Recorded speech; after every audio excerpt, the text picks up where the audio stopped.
The first whispers of war came not from the stars, but from the silence between them. Humanity had always looked outward, reaching for the heavens with curiosity tempered by resilience. But for the Eldrins, a race older than the first stars themselves, humanity's approach was terrifying, not because of our weapons, but because of our hearts. It began with the settlement on Aurelia Prime, a lush, green planet orbiting a star in the Perseus sector. Humans had terraformed the planet with care, blending technology and nature in a way that no one had dared before. Cities rose among forests, rivers flowed beside neon-lit streets. And yet, the Eldrins watched silently, their massive ships hidden in the void, shimmering like ghosts against the starlight. Lieutenant Kira Solon stood on the observation deck of the Vanguard, Aurelia Prime's flagship colony vessel. Her eyes swept over the horizon where sunlight caught the tops of bioengineered spires. Humanity had built marvels here, marvels of ingenuity, of hope, but Kira sensed the tension underneath the beauty. "Lieutenant," a voice called behind her. She turned to see Commander Ree, the vessel's captain, his face unreadable. "Our sensors have detected movement beyond the outer asteroid belt." "Aliens?" Kira asked, heart-thumping. It wasn't fear that stirred within her, it was anticipation. Humanity had faced impossible odds before and emerged stronger. Ree shook his head. "Not like anything we've cataloged. No weapons detected. No immediate threat." But he hesitated, staring at the data hologram. "There's intelligence behind it. Awareness. Observation." Kira leaned closer. The readings were odd. The ships weren't aggressive. They moved in patterns that seemed studious, analytical, almost cautious. "So, they're studying us." Ree nodded. "And we are studying them." For weeks, humanity and the Eldrins watched each other from afar. The Eldrins' ships appeared at the edge of every system humans colonized, but they never engaged. In their presence, human scientists worked faster, diplomats spoke more carefully, and children gazed at the skies with wonder and determination. It wasn't weapons that defined humanity. It was the unpredictable courage, the empathy, the stubborn hope that refused to bow before odds. Eldrin scholars, despite millennia of history, could not predict human behavior. They were masters of logic, of strategy, of survival, but not of love, not of loyalty, not of the reckless, irrational leaps of faith that humans made every day. The first contact was unplanned. Kira had volunteered for the mission, eager to meet the mysterious watchers. The Vanguard glided into orbit above an asteroid where an Eldrin ship floated silently. Its hull was translucent, shimmering with colors that had no names in human languages. Kira felt a thrill she could not explain.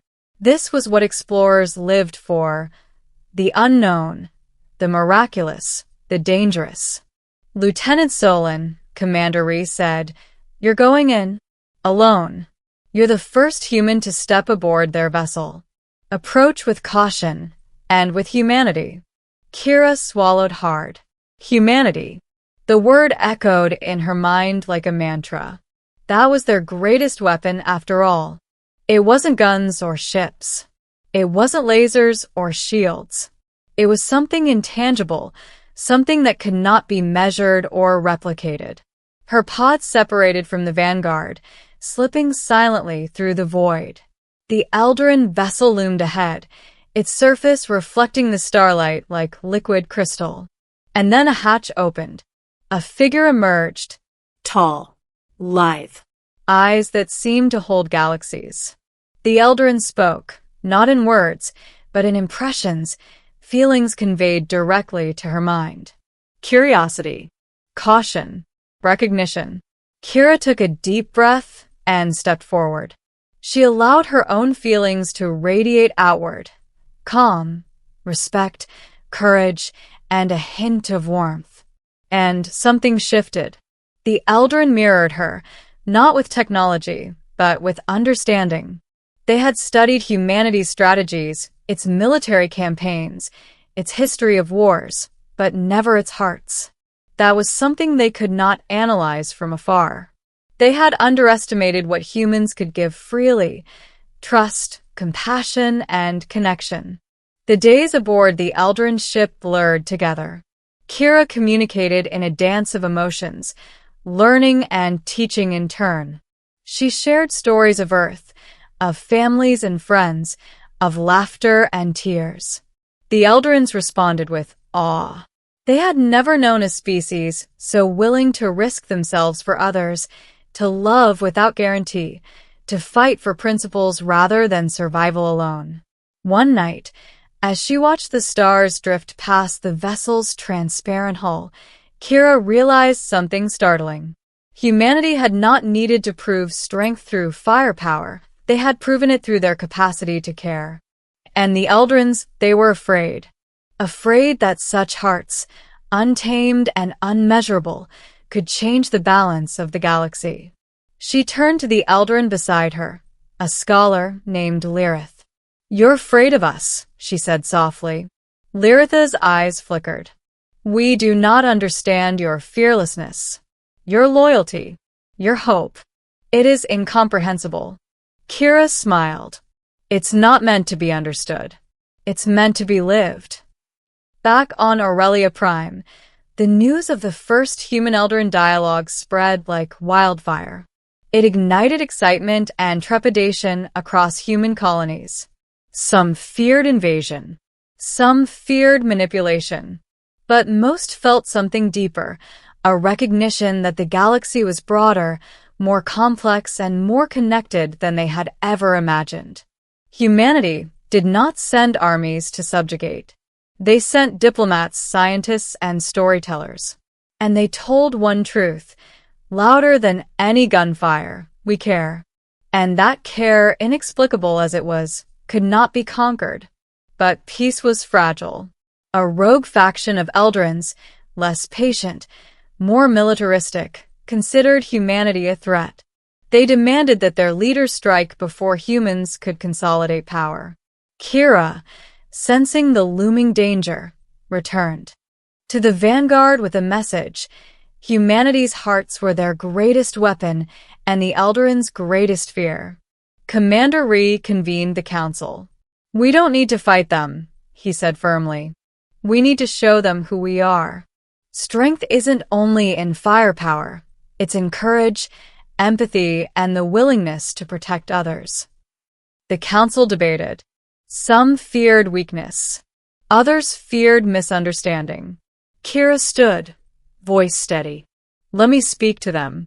Let me show them humanity, not as conquerors, but as people."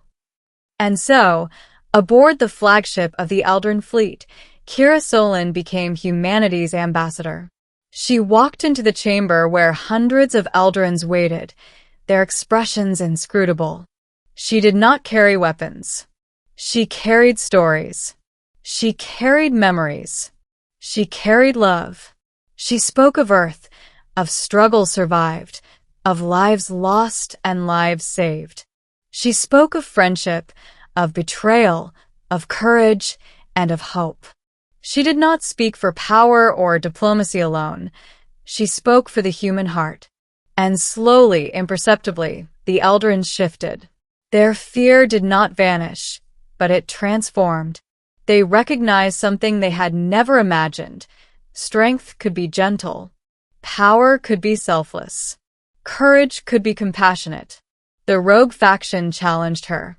They accused humanity of deception, of using sentiment to hide danger.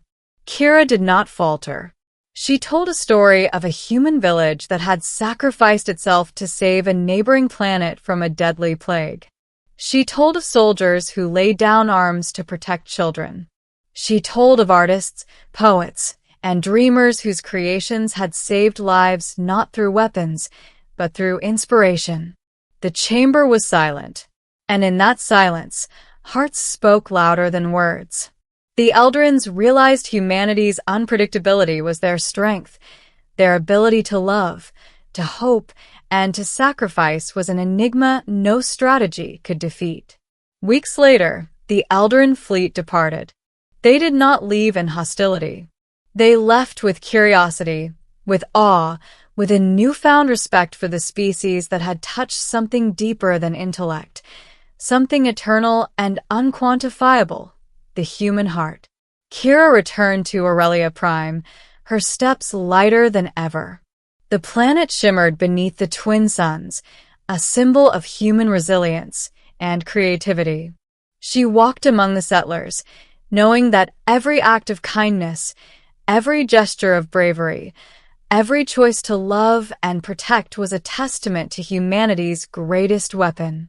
News from the farthest colonies echoed the same truth. Humans had been feared, not for their firepower, but for the depth of their hearts. And somewhere, in the dark stretches of space, the Eldrins wrote in their records, "A species that wields love as its weapon is unstoppable." Months turned into years. Humanity continued to expand, not through conquest, but through connection. The Eldrins became allies, advisors, sometimes silent observers of human ingenuity. Conflict arose in corners of the galaxy, as it always would, but humans approached each challenge with an unshakable blend of courage and compassion. Kira Solon, once a lone lieutenant, now commanded not only vessels, but the legacy of her people.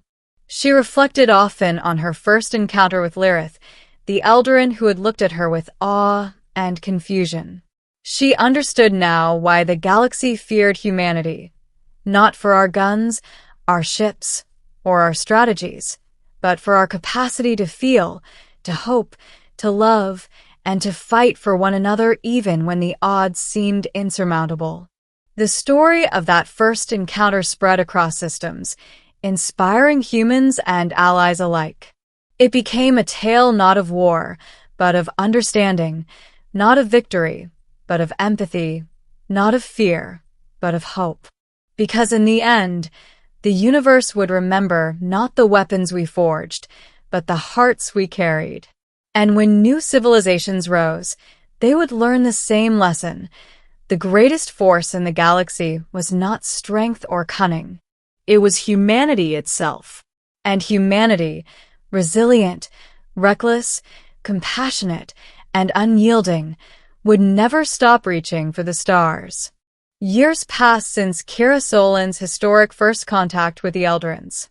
Aurelia Prime flourished as a beacon of human ingenuity and compassion. Its forests and rivers remained pristine, yet beneath the canopy of green and the shimmer of human-made cities, a new generation of humans prepared to take their place among the stars. Children played among the bioengineered spires, dreaming not of war, but of exploration, of invention, of making the universe a better place. Kira, now Admiral Solon, walked through the central plaza of Aurelia Prime, her uniform crisp, insignias of countless missions gleaming in the sunlight. Beside her floated a small Eldrin holographic companion, Lyrith, who had chosen to remain with her, fascinated by humanity's unyielding spirit. The people paused and watched as they passed, not because she commanded them, but because she embodied what it meant to be human, courageous, empathetic, and endlessly curious. "Admiral," Lyrith said softly, voice tinged with awe, "do you think they, my people, will ever truly understand us?" Kira smiled, watching a group of children launch small craft into the sky, their laughter echoing against the domed city. "They understand more than they think," she said. "They've learned that what makes us dangerous isn't in our weapons. It's in our hearts. That is something no logic, no strategy, no power can ever measure." A distant vibration shook the ground, alerts from orbit. A new Eldrin fleet had arrived, their presence massive yet silent. Kira and Lyrith ascended to the observation deck, gazing as the translucent ship shimmered in the light of Aurelia Prime's twin suns. But this time, there was no fear. There was respect. There was curiosity. And above all, there was understanding. The Eldrin ambassadorship approached in silence. A voice, or rather an emotional echo, resonated in Kira's mind. "We have watched your species. We have feared it. But now we see the truth. You are more than conquerors.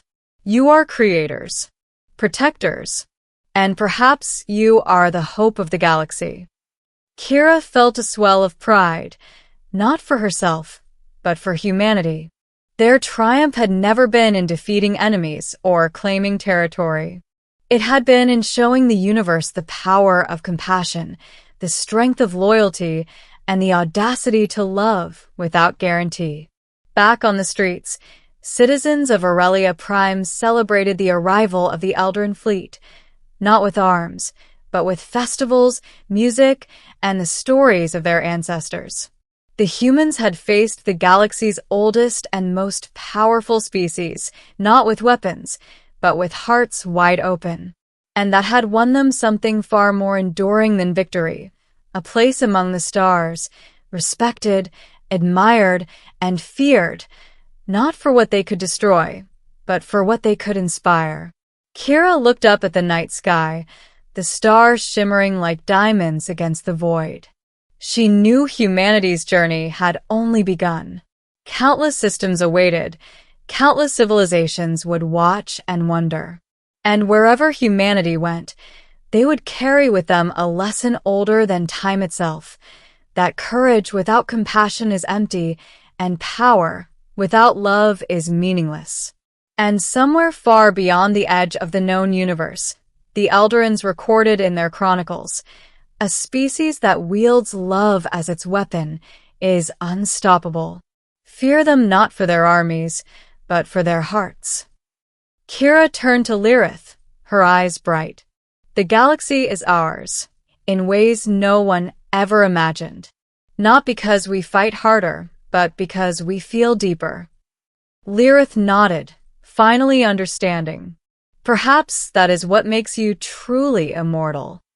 And in that moment, humanity's place in the cosmos was cemented, not through conquest or domination, but through the singular force that no alien could ever predict, control, or replicate: the boundless, unrelenting human heart. The twin suns set over Aurelia Prime, painting the sky with colors that had no names, but spoke of hope, resilience, and endless possibilities. Humanity had been feared because no machine, no weapon, no logic could ever measure the unpredictable, unstoppable force of love, loyalty, and courage. And with hearts like that, nothing in the galaxy, not even time itself, could ever stop them.